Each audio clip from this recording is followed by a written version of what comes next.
আসসালামু আলাইকুম। Hi viewers, কেমন আছেন আপনারা? আশা করি যে যেখানেই আছেন ভালো আছেন, সুস্থ আছেন, নিরাপদে আছেন। দোয়াও করি আপনারা সব সময় ভালো থাকুন, সুস্থ থাকুন, নিরাপদে থাকুন। আলহামদুলিল্লাহ, আল্লাহর রহমতে ও আপনাদের দোয়ায় আমিও ভালো আছি। তো চলে এসেছে আপনাদের প্রিয় কিবরিয়া ভিকটিম ফাদার আপনাদেরকে বেশ কিছুক্ষণ মজা দেওয়ার জন্য। আশা করি আপনারা অধীর আগ্রহে অপেক্ষা করতেছিলেন কখন এই লোকটা আসবে। তো অপেক্ষার পালা শেষ, আমি এসে গেছি। তো সবাই গুল হয়ে বসে যান, কেউ মানে দিয়ে বসবেন না, ক্যামেরা দিয়ে বসবেন না, একদম মানে হাতের বান পায়ের বান ছেড়ে দিয়ে তারপরে বসেন, নাহলে সমস্যা আছে। ঠিক আছে, খেলা দেখাবো।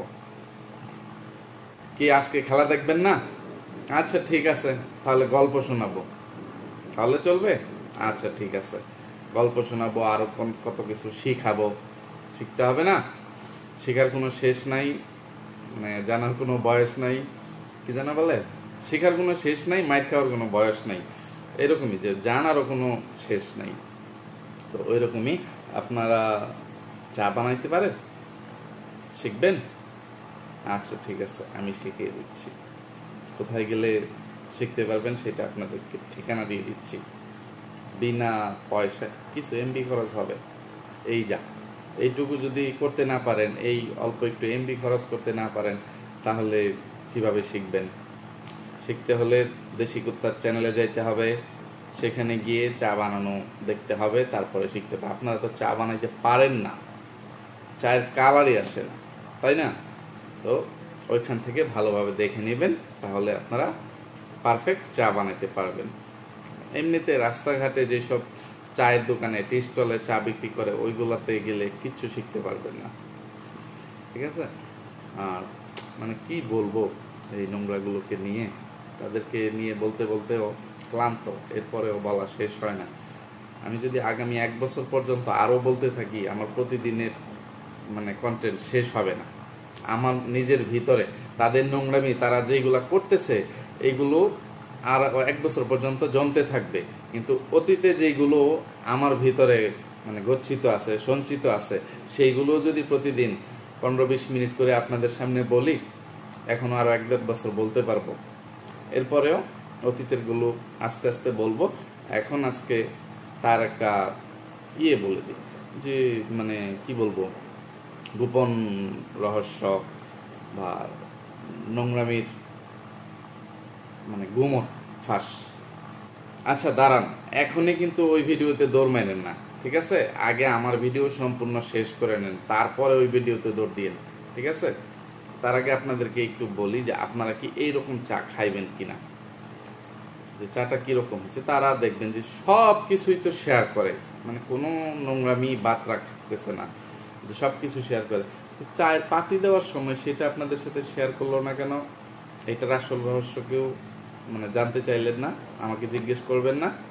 না, জিজ্ঞেস করার আগে বলে দিচ্ছি, ওই পাতিটা আসছে এই যে রাস্তার পাশে ফুটপাতে বা এমনিতে গ্রামে গঞ্জে শহরে যেখানেই, মানে রাস্তার ধারে যেসব চায়ের দোকানগুলো আছে, ওরা যে চাটা বিক্রি করে, চা জাল দেওয়ার পরে যে পাতিটা, মানে উচ্ছিষ্ট পাতিটা যখন ফেলে দেয়, তো ওইখান থেকে কিছু পাতি এই বেচারা টোকায় নিয়ে গেছে, বুঝতে পারছেন?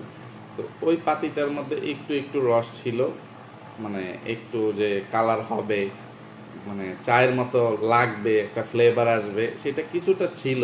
তো সেইখান থেকে লোকটা যখন দোকান বন্ধ করে চলে গেছে, সে তখন ওইখান থেকে কিছু মানে 1-1.5 কেজি পরিমাণ পাতি, মানে ভেজা পাতি ওইখান থেকে মানে টুকায় নিয়ে গেছিল। তো সেই পাতিটা দিয়ে চা বানাইছে বেচারা। চায়ের পাতি কেনার পয়সা ছিল না, সেই জন্য আপনাদের সাথে এই বিষয়টা শেয়ার করতে পারে নাই, যে গরম পানিতে, ফুটন্ত পানিতে কিভাবে চায়ের পাতি দিতে হয়। সেখানে 1.5 চামচ চায়ের পাতি দিছে না, মানে 1 চামচ দিছে না, আধা কেজি দিছে, সেটা আপনারা কিভাবে বুঝবেন?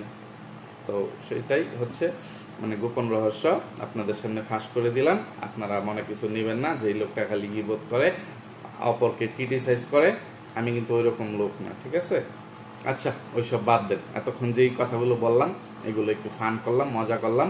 ভুল ত্রুটি অবশ্যই মার্জনীয়, জাস্ট মজা করার জন্য এই কথাগুলো আপনাদের সাথে বলা। তো এখন চলে আসি মূল কথায়। তো মানে কিভাবে কোন জায়গা থেকে শুরু করবো? আমার এখান থেকে মানে কিছু মানুষের কি মানে মূর্খ বলবো না অতি সচেতন, নিজেদেরকে অনেক বেশি চালাক মনে করে এরকম কিছু ভিউয়ার্স বলবো, তাদের উদ্দেশ্যে আমি কিছু উত্তর দেই। আর মানে আমারও কিছু পছন্দের ভিউয়ার্সদের কিছু কৌতূহল আছে, সেই কৌতূহলগুলো আজকে দূর করব। ওনাদেরও কিছু কমেন্ট আছে, আছে তা আপনাদের অধিকাংশ মানুষেরই মানে অনেক কৌতূহল আছে, আজকে সেই কৌতূহলগুলো মেটাবো। আস্তে আস্তে সব গুমড়ি ফাঁস করতেছি যেহেতু, তো আজকে যে কথাগুলো বলবো এই কথাগুলো একটু মনোযোগ দিয়ে শুনবেন। গুরুত্বপূর্ণ কিছু তথ্য থাকবে যেটা হয়তো বা এখনো পর্যন্ত বলা হয় নাই, আপনাদের সাথে শেয়ার করা হয় নাই। এর মধ্যে আগে একজন মানে কি বলবো, নিরপেক্ষই বলি, হ্যাঁ, নিরপেক্ষ মানুষের কমেন্টের একটা রিপ্লাই দেই। তো ওনাকে একটু মানে উচিত জবাব যেটাকে বলে সেইভাবেই দেই। এই কমেন্টটা আমাকে যেই ব্যক্তি বা মহিলা করছেন, উনি এতটা গুরুত্বপূর্ণ লোক না যে ওনার নামটা আমার মনে রাখতে হবে, সেই জন্য ওনার নাম বা ওনার আইডির নাম আমার মানে মনে নাই, বলতে পারতেছি না। তো কমেন্টটা উনি এইভাবে করছেন যে আপনি এতদিন পর্যন্ত বলছেন যে আপনি তাদের ঠিকানা জানেন না বলে আপনি আপনার মেয়ের সাথে দেখা করতে ঢাকা যাননি। তো এখন যে আমি গতকালকে যে ভিডিওটা করলাম যে ওই পরকীয়ার রানী পরকীয়ার রাজা ঢাকা থেকে কি কারণে চলে গেল, তো সেই মানে উত্তরে উনি আমাকে এই প্রশ্নটা করছেন যে আপনি তাদের ঠিকানা জানেন, তাদের সম্বন্ধে এত কিছু জানেন, তাহলে এতদিন কেন বললেন যে আপনি তাদের ঠিকানা জানেন না, সেই জন্য আপনি আপনার মেয়ের সাথে দেখা করতেছেন না?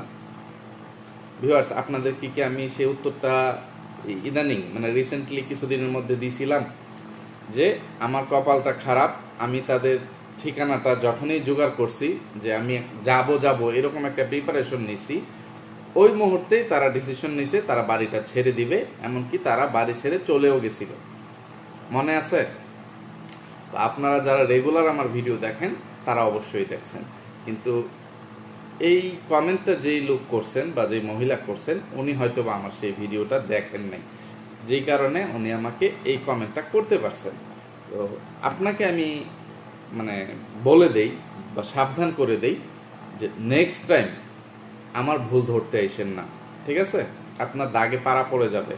তো কিবরিয়ার ভুল ধরতে আসলে আগে নিজেকে একদম 100% পারফেক্ট করে, মানে যে আপনার জীবনে কোনো ভুল হইতে পারবে না বা ভুল হয় নাই এইরকম মানুষ হয়ে, বা আমাকে ওই পরিমাণ অ্যানালাইসিস করে, আমার সম্বন্ধে ওই পরিমাণ জেনে, আমাকে ওই পরিমাণ আমার ভিডিও দেখে সম্পূর্ণভাবে আমার সম্বন্ধে সব খোঁজখবর নিয়ে তারপরে আমাকে মানে এরকম কমেন্ট করবেন আর আমার ভুল ধরতে আসবেন, ঠিক আছে? আমি আশা করব আপনি আপনার উত্তরটা পেয়ে গেছেন, আর নেক্সট টাইম মানে আপনি সাবধানতা অবলম্বন করে আমাকে কমেন্ট করবেন। ওকে, এবার আসুন, আপনাদের অনেকের কৌতূহল আছে এমন একটা বিষয় নিয়ে একটু কথা বলি। আপনারা অনেকেই একটা জিনিস জানতে চান যে ওই পরকীয়ার রানীর বাপের বাড়িতে এরকম অবস্থা কেন, ঘর বাড়ির এই অবস্থা, আর যে জায়গাটা আছে মানে একটা দেখবেন ইটের ঘর আছে, সেই ঘরটা কেন হচ্ছে না, বা কিছুদিন আগে মানে গতকালকেই হয়তো বা গত পরশু করছে পরকীয়ার রাজা নেংটি ইঁদুর যেটাই বলেন আপনারা, সে একটা ভিডিও করে একটু চাপাবাজি করে আসছে যে এখানে তার সম্বন্ধী 5 তলা ফাউন্ডেশন দিয়ে মানে ভিত্তিপ্রস্তর স্থাপন করছে বা একটা রুম উঠিয়ে রাখছে, বাকিগুলো কেন করে নাই, ওই বিষয়ে কথা বলতেছে। তো এটা আমি আজকে আপনাদের সাথে ক্লিয়ার করব, যেহেতু আমার কাছে একজন সম্মানিত ভিউয়ার্স প্রশ্নটা রাখছেন, তো ওনার সম্মানার্থে আর আপনাদের অনেকের মানে কৌতূহল শেষ করতে আগে একটু মানে বলে রাখি যে আজকে আমার ভিডিওতে যদি কোনো ব্যাকগ্রাউন্ড সাউন্ড আসতে পারে, কারণ আমার মার্কেটে সিঁড়িতে একটু টাইলসের কাজ হচ্ছে, এখন রাত্রের বেলা এখনো হচ্ছে, যেহেতু লকডাউন সেই জন্য এই লকডাউনের মধ্যে মার্কেট বন্ধ, এই সুযোগে মার্কেট মালিক কাজগুলো করিয়ে রাখতেছে, তো রাত্রের বেলায় কাজগুলো করা হচ্ছে আর আমি এখন কথা বলতেছি, তো আমি তো আর তাদেরকে বলতে পারি না তোমরা কাজ বন্ধ করো, আমি এখন কথা বলবো, সেই জন্য মানে একটু সহ্য করে নিতে হবে। আজকে মানে শব্দ দূষণ হওয়ার জন্য আমি আন্তরিকভাবে দুঃখিত। তো আসুন জানি যে ওই পরকীয়ার রাজা যেই গল্পটা আপনাদেরকে বলছে সেই গল্পটা কতটা সত্যি, আর আমি আপনাদেরকে কি বলতেছি এটার মানে পিছনের কাহিনীটা কি।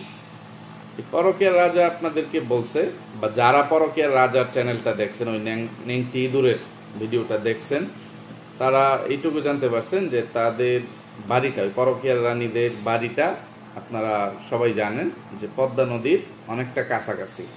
এই অজুহাত দেখিয়ে তারা বলতেছে যে নদী ভাঙন চলতেছে, সেই জন্য যে তারা কাজটা থামিয়ে রাখছে, যে কখন ভাঙতে ভাঙতে বাড়ি পর্যন্ত চলে আসে। এটা সম্পূর্ণ একটা ভুয়া, মিথ্যা, বানোয়াট একটা কথা। তাদের বাড়ির পরে মানে চরের দিকে আরো অনেকগুলো বাড়ি আছে, এইগুলো ভাঙতেও অনেক সময়ের দরকার আছে, ঠিক আছে। আর তারা বাড়িটার কাজ থামিয়ে রাখছে এই জন্য, কারণ সেই জায়গাটা মানে দলিল মূলে আদৌ তারা মালিক না, তার বাপের মানে পরকীয়ার রানীর বাপেরও নাই জায়গাটা। তাহলে এতদিন পর্যন্ত তারা কোথায় বসবাস করতেছে? মানে এটা হচ্ছে ওই পরকীয়ার রানীর বাপের নানির বাড়ির দান করা, মানে দানও বলবো না, যে দয়া করে, আমি একটা ভিডিওতে কি সম্পূর্ণই আপনাদেরকে খুলে বলছিলাম না কিছুটা অংশ বলছিলাম মনে নাই, যে এই পরকীয়ার রানীর বাবা তার বাবাকে, জন্মদাতা বাবাকে অনেক আগেই হারাইছে।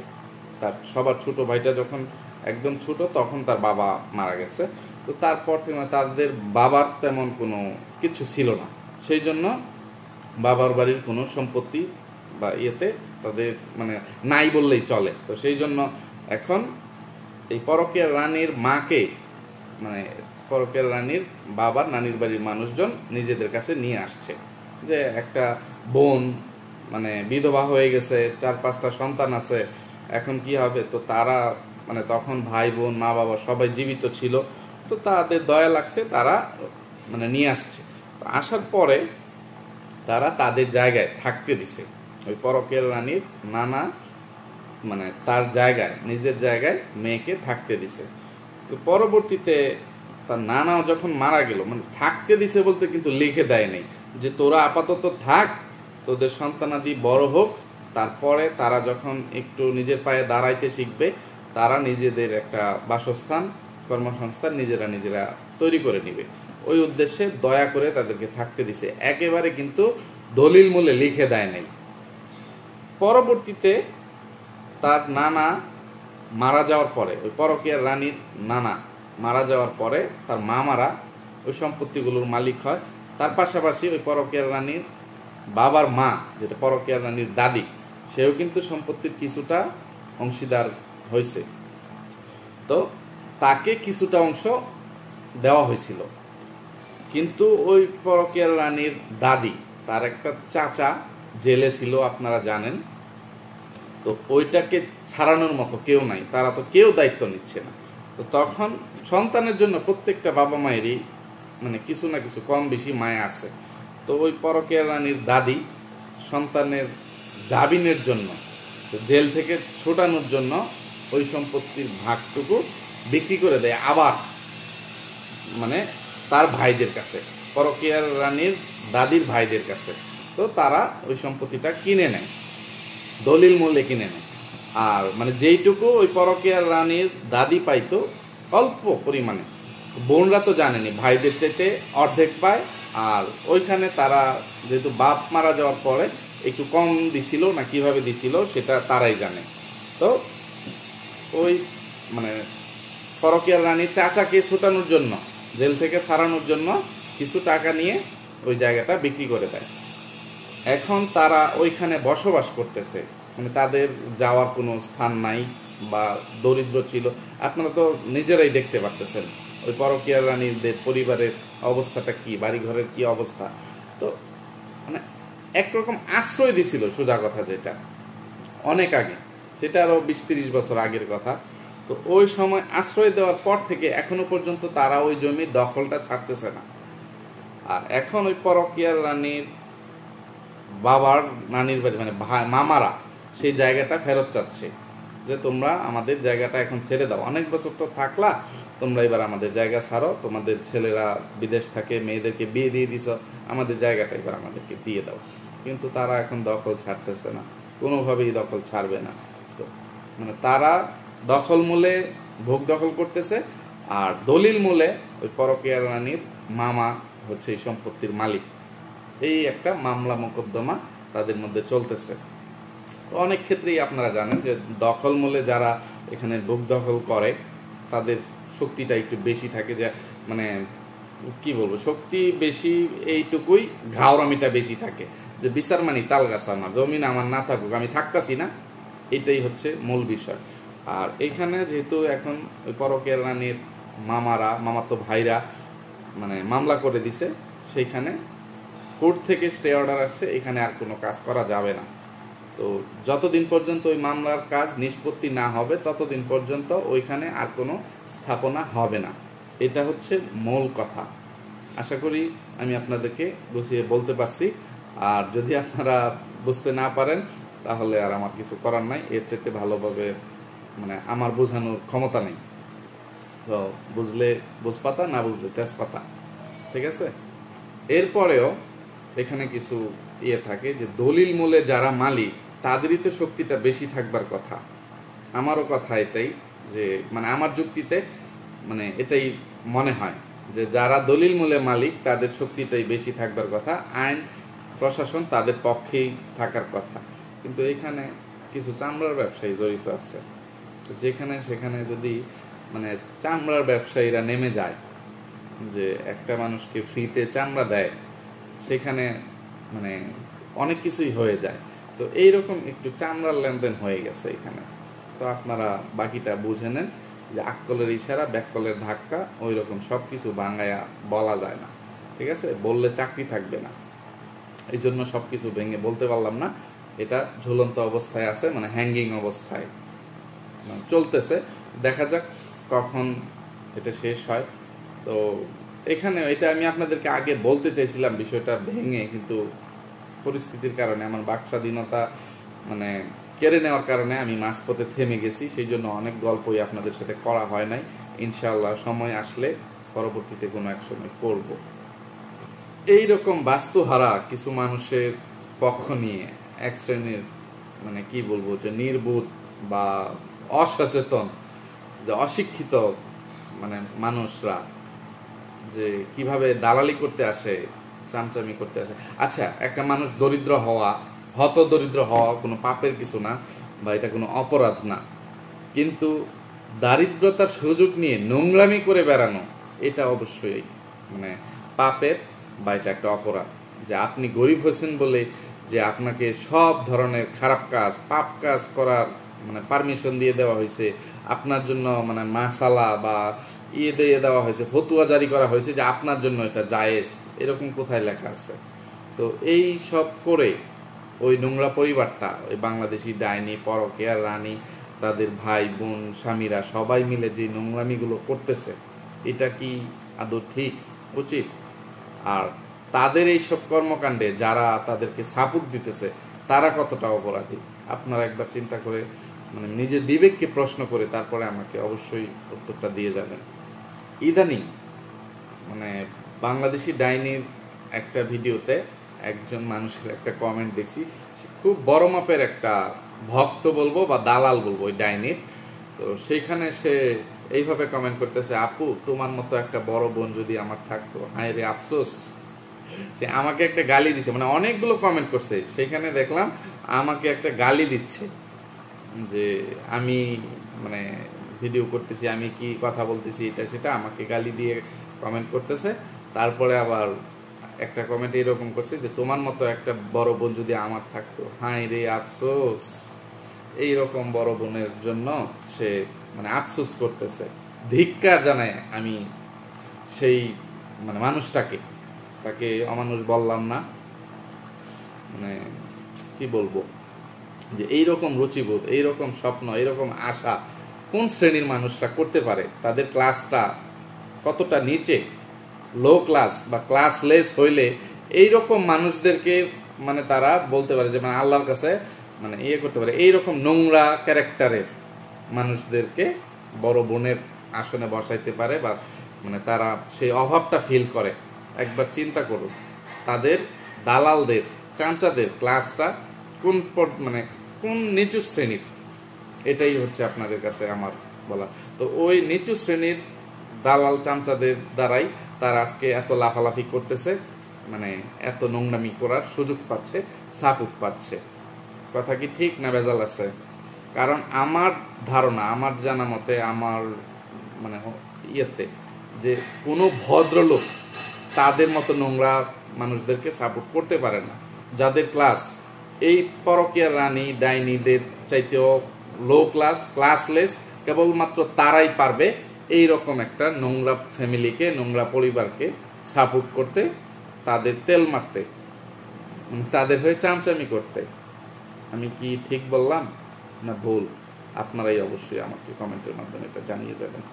তো ভিউয়ার্স, কথা বলতে বলতে ভিডিওটা অনেকটা লম্বা হয়ে যাচ্ছে, তো আজকের বেশি কথা বলে ভিডিওটা আর লম্বা করব না। তো আজকের মতো এখান থেকে বিদায় নিব। যাওয়ার আগে যারা নতুন তাদের উদ্দেশ্যে আমার একটাই রিকোয়েস্ট থাকবে, যদি আমার কথাগুলো ভালো লেগে থাকে তাহলে অবশ্যই আমার চ্যানেলটাকে সাবস্ক্রাইব করে দিয়ে পাশে থাকা ছোট্ট বেল আইকনটা বাজিয়ে অল নোটিফিকেশন চালু করে দিবেন। পাশে যে লাল সাবস্ক্রাইব লেখাটা আছে সেটাই, তো তার পাশে যে বেলটা আছে ঘন্টার মতো, ওইটাতে আঙ্গুল দিয়ে একটু গোতা দিয়ে দিবেন, ঠিক আছে? চিনায় দিলাম। ওই যে চা খাওয়ার ভিডিওতে দেখবেন এরকম ভাবে দেখাইছে, তো আপনাদেরকে আমি একটু চিনায় দিলাম।